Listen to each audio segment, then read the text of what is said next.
елки, березы, рябина и даже кедр. Воспитанники 29-й прогимназии свои деревья узнают из 1000, ведь ухаживают за ними круглый год. А сегодня лучшая пора, чтобы сделать лес на участке еще больше. Я старичок-лесовичок. А вот и хозяин леса. Вместе со старичком-лесовичком дети узнают, как сохранить природу. Слушать, как птички поют. И как самим вырастить настоящую сосну. Что же нужно с ними сделать? А для чего нужны деревья? Они нам дают радость,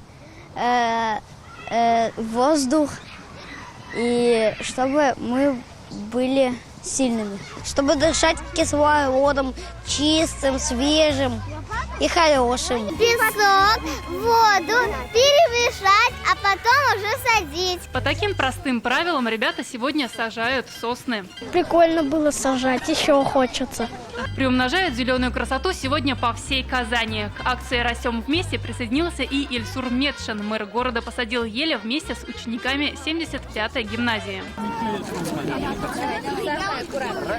Мы мечтаем, чтобы каждый наш ученик рос вместе с маленьким саженцем, который, мы уверены, вырастет в большое красивое дерево. Представьте, через 4 года в наших школах будет 190 тысяч школьников. И это целая большая красивая армия, способная перевернуть мир в лучшую сторону. Только за этот день в городе высадили 2500 молодых деревьев. Ответственность за зелеными друзьями теперь на детях. В рамках проекта «Растем вместе» в этом учебном году ребята также научатся выращивать кедр из ореха, прививать растения и даже проведут телемост с экоцентром в Сибири. Наталья Мезина, Игорь Романов, ТНВ, Казань.